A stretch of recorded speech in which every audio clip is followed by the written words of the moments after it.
Let's begin by winding a bobbin. We're going to need to retrieve the bobbin from the bobbin holder. So press this button at the right to take the bobbin cover off and retrieve your empty bobbin. These bobbins are Singer Class 15 transparent bobbins. If you ever want to buy additional bobbins for your machine, make sure that you purchase Singer Class 15 transparent bobbins. To know how to wind your bobbin, you can refer to these diagrams at the top of the machine indicated with the gray. The blue ones are for the needle, and we'll do that later, so we're going to follow the gray diagrams. Place your thread on the spool pin and cover it with the spool cap. Take your thread, bring it first into this first thread guide, and then bring it in front of this guide right next to your bobbin winding tension disc, and then go around your bobbin winding tension disc kind of like a little letter C, and make sure it's snugly in between the discs.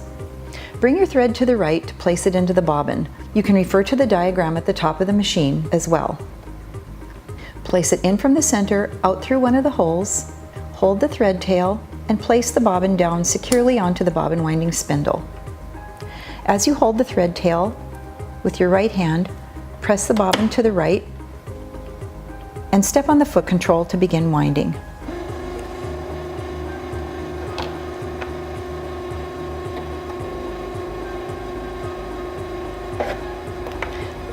Stop to trim the thread tail, and when you do so, trim it close to the top of the bobbin. Step on the foot control to resume winding, and if you want it to run a little bit faster, you can come here to the front of your machine and press your speed control.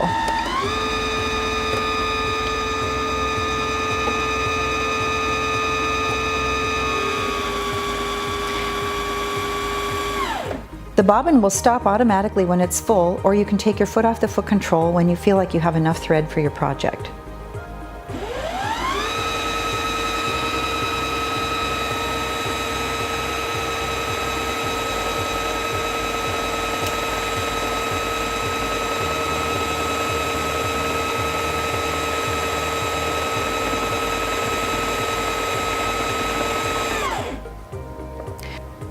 When your bobbin is full, push it to the left and then lift it off the bobbin winding spindle.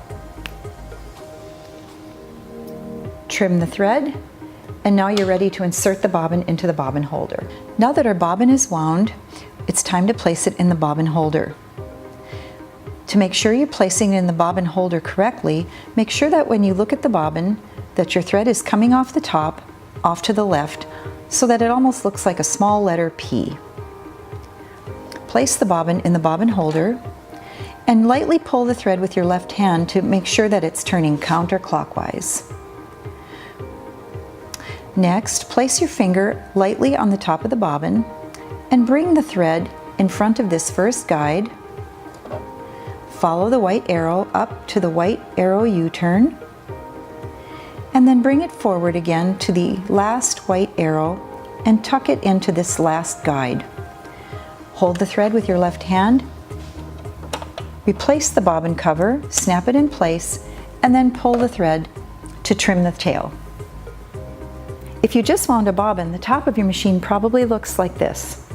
So we'll take the thread out from around the bobbin winding tension disc and thread the top of the machine, referencing these blue thread guides at the top.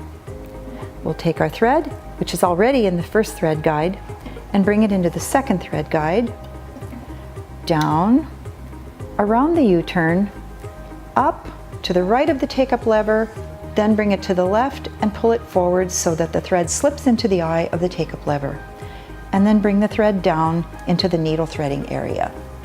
Bring the thread behind this first guide and then tuck it around this thread guide just above the needle. Holding the thread with your right hand, use your left hand to bring the threading lever down, bringing the thread around that first guide on the lever. Swing it back until the prongs encompass the needle and tuck the thread up under the needle. Pull forward with your left hand as you release the thread with your right hand, forming a loop.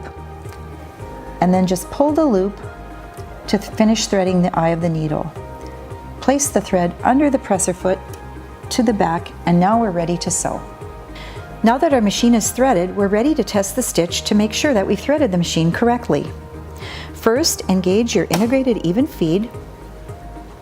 Place your fabric underneath the presser foot, lower the presser foot, and then step on the foot control to start sewing.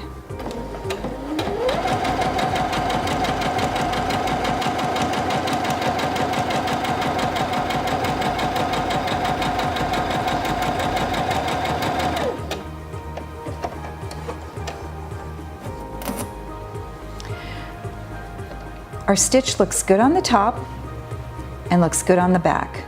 So we've threaded the machine correctly. If your stitch looks good on top, but on the back side you see a lot of loops and irregular thread, it actually means that you've threaded the upper thread incorrectly. Even though it's on the bottom side of your fabric, it's an indication that your upper thread has been incorrectly threaded. Check your manual or your quick start guide and rethread your machine.